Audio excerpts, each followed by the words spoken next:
Hey guys, this is Paul with Patriot Fly Fishing here in Salt Lake City, bringing you another fly tying tutorial. Today we are going to tie the traditional style Czech Nymph. We've been fishing a lot of these lately up in the mountain streams. With the water being high, it's just a killer pattern. There's a great caddis population in our higher elevation mountain streams.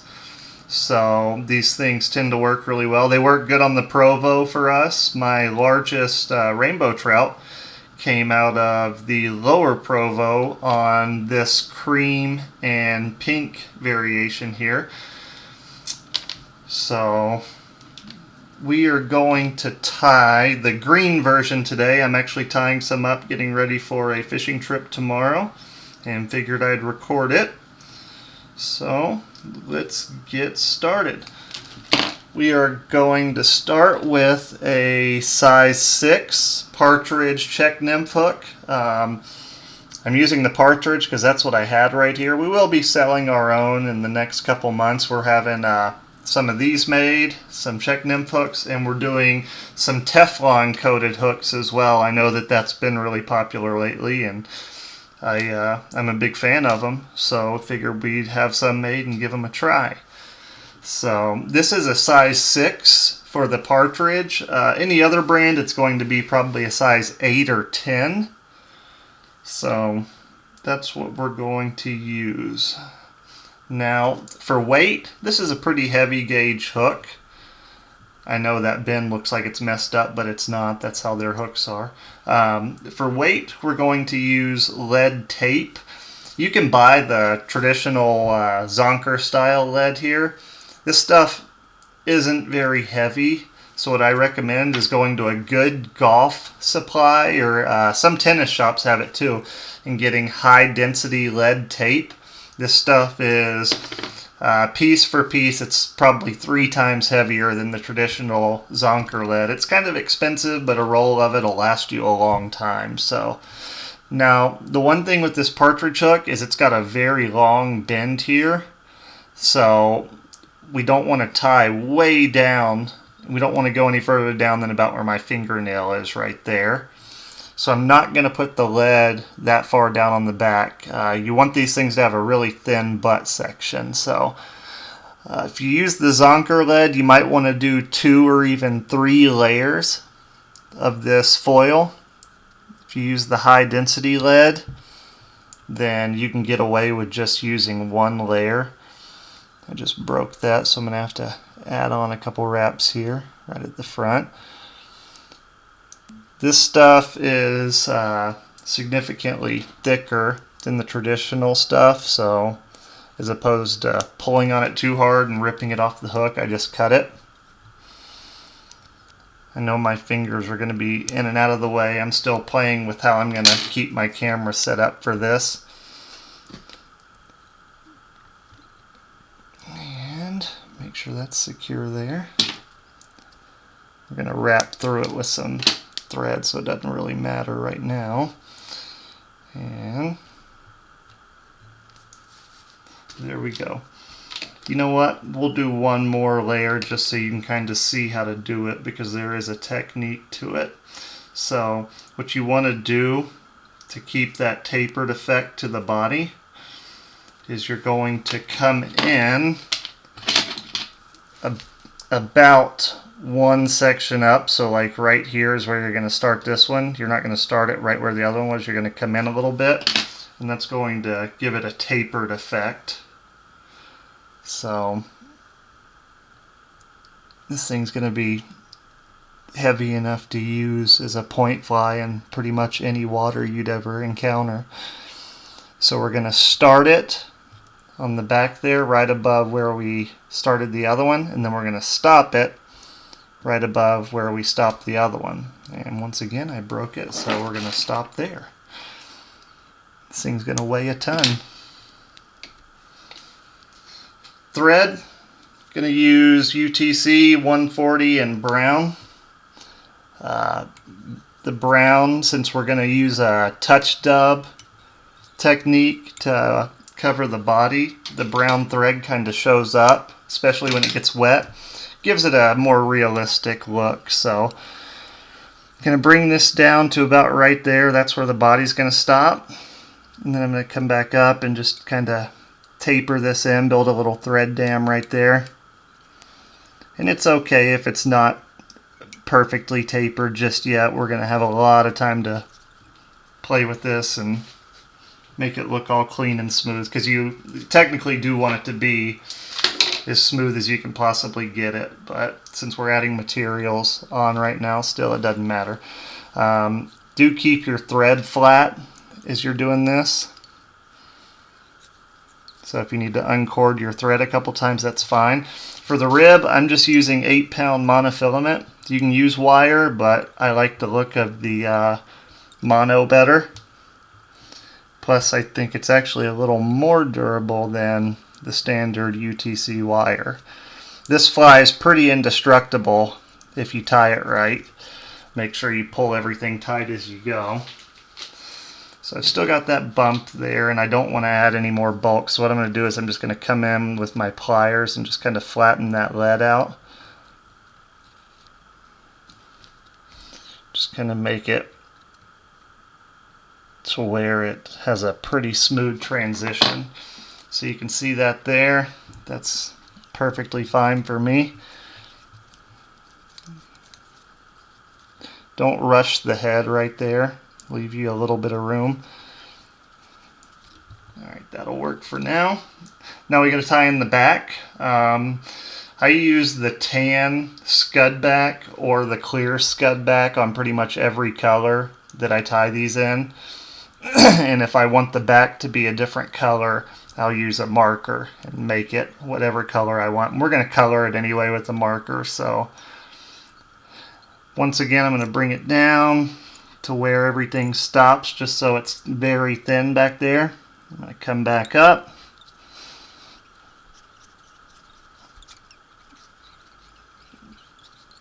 Now I've got a pretty good body there. Everything's relatively smooth. One more thing is you tie in the scud back, pull down on it, keep tension on it. That way when you do fold it over the body, you don't have a little bump right here on the back. It's okay if you've got a little bump, but you don't want a huge one. It doesn't look natural. If you look at a caddis, they really have a tapered butt on the back of them. So now for the body of this guy, we're going to use the ice dub and the UV light olive. You can use the caddis olive life cycle dubbing as well, but we do best on that cream variation I showed you in the beginning and on this light olive. Doesn't take very much dubbing at all. You want to keep this thing thin so it sinks quick. You don't want to have a really thick body. It won't get down fast enough. So I'm going to put just a little bit of wax on my thread.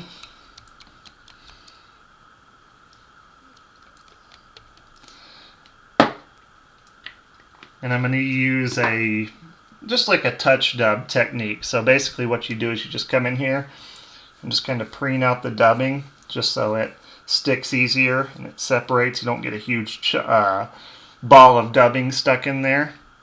And then we're just going to kind of rub it on the thread a little bit. And I don't know how much is showing up on the camera, but there's quite a bit on there. And then twist it on. That'll color up the thread.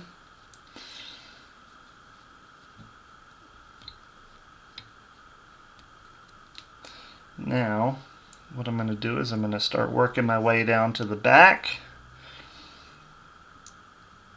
And keep that thin. And start the taper right there. Twist that out just a little bit. And you can kind of see the brown thread still in there. It looks really good. Has a very natural look to it once it gets wet. And since I have my camera placed where it is, I'm going to have to do this in a few steps. But usually I would make like a 10-inch long noodle and just keep working it up. Adding bulk where I need to just to keep that taper in line.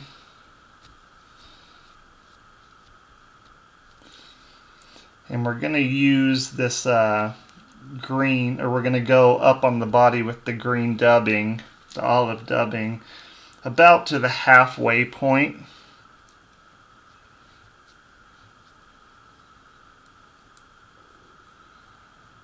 So let's say like right there. And then what you want to do is you don't want to keep tapering it from there. You can add just a little more. I don't know how you would separate like 2/3, 1/3. You need to make this just the head just a little less than half of the body. You don't want to make it like really short, like right here.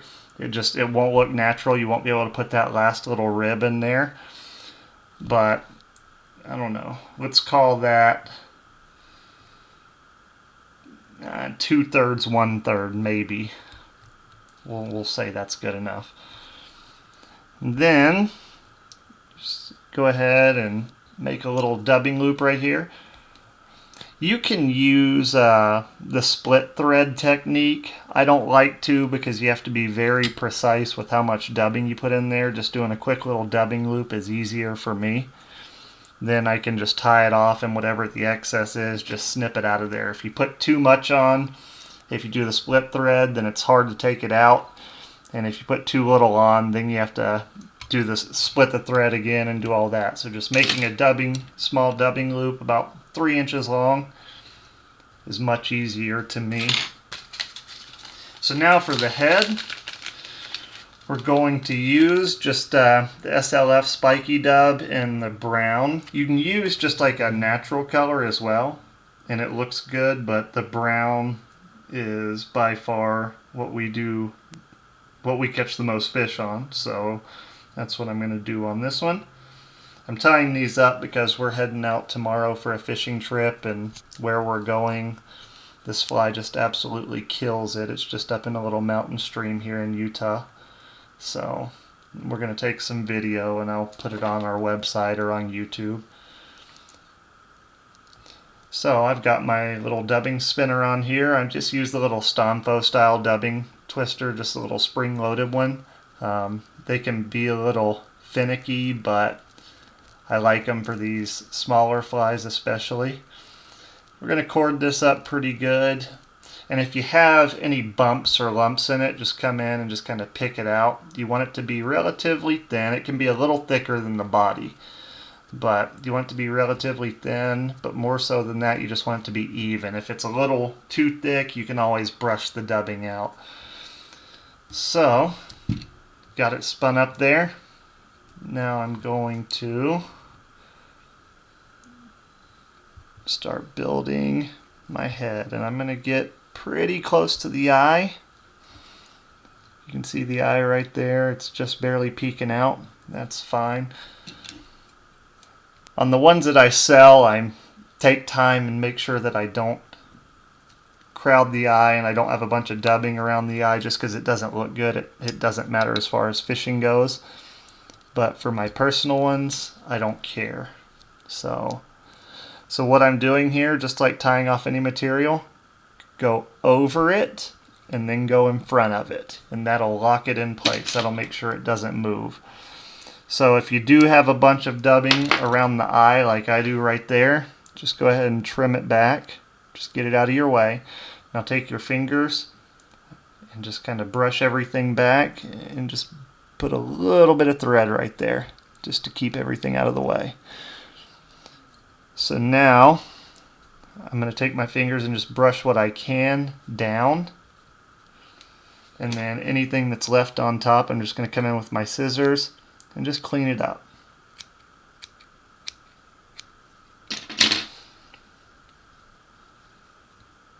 So we got that. Now we're going to take our scud back material. You're going to want to pull this pretty snug. Not so snug that it just keeps trying to fall off the side, but snug enough to where it's not going to have any bumps in it, especially on the back there where I was just talking about. Pull it tight. I'm having to use both hands so I don't get in the way of the camera too much here. I'm sorry about that. So same thing, you go over the material pull it back, and go in front. That'll lock it down. Now, what I'm going to do is I'm going to trim this, and I'm not going to trim it completely off yet. I'm just going to trim it to where it's like I've got just a little tag there. You can see it sticking up. Because if you trim it all the way down, oops, sorry about that. I know I hit the camera there. Because if I trim it all the way back, there's a good chance that it's going to come loose. So now I'm just going to whip finish that. Just put a couple turn whip finish in there just to hold it in place. Now we're going to come in with our dubbing brush. I just use a little bit of stick-on Velcro on the end of a dowel, and we're going to brush the sides. We're just going to brush this down. That's all we're doing. You don't want to do underneath or anything yet. Just doing the sides to get all that spiky dubbing off the scud back there. Then you can take just a little bit of water or whatever and just wet it just to pull it down. Any super wily fibers we're just going to snip out of there so they're not in the way. You want it to be buggy under here because you want it to have that gill effect, just like a regular caddis does. Now we're going to do our rib. So what I'm going to do is I'm going to pull this mono snug, and I'm going to try to stay out of the way as much as I can, but with this curved hook you got to kind of pull it snug. You got to be really aware of where you're laying down the wraps. It doesn't matter if they're all perfectly even. That's just my OCD. I try to make it look really close to even,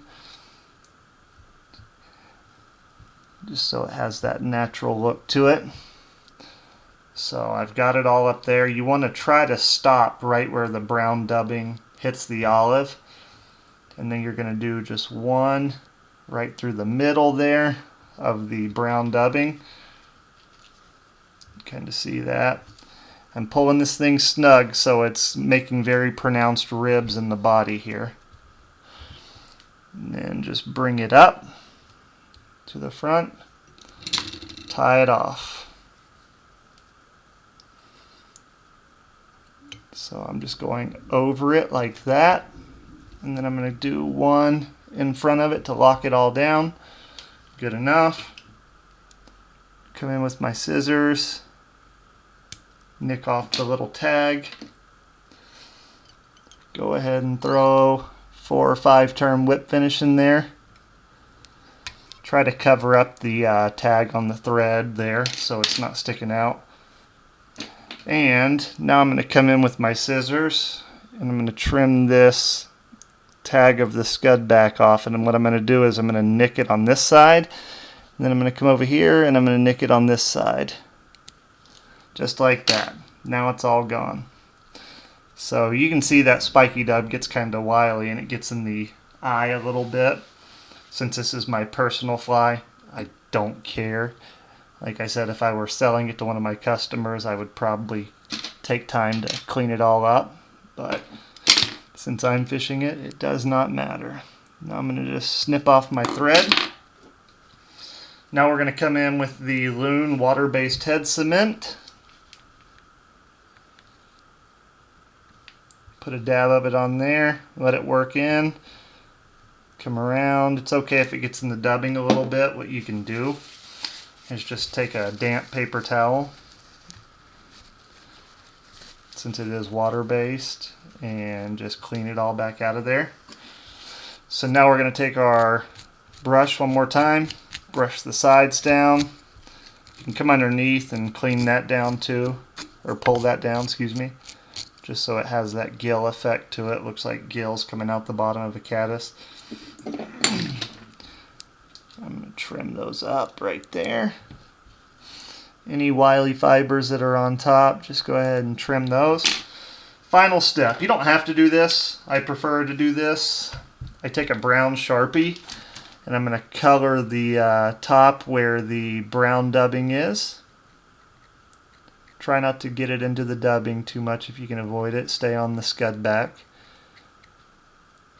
And because caddises have 2 or 3 little brown segments on them like this, I just do the first two on my personal ones. And then I'm just going to come in, make sure you have your paper towel handy. You can use your finger, but then you have Sharpie all over your finger. And I'm just going to color it in, and I'm kind of pressing down on the ribs just to make sure it kind of soaks in there. Now I'm going to take that paper towel and I'm just going to wipe off the majority of that, so it, and the color that got down in the ribs, it'll still stay in there. So you can kind of see that. I hope my lighting's okay for that. It looks okay on my camera. And now you have a traditional style Czech Nymph. I hope you liked the video. If you did, please leave a thumbs up. If you want to subscribe, that's good too. We have a lot of flies, hooks, beads, all sorts of stuff on our website. It's patriotflyhooks.com. And again, my name is Paul. If you have any questions for us, have any suggestions for future videos, we'd love to hear about it. So either leave it in the comments or hit us up on our website on the contact page. And I thank you for watching.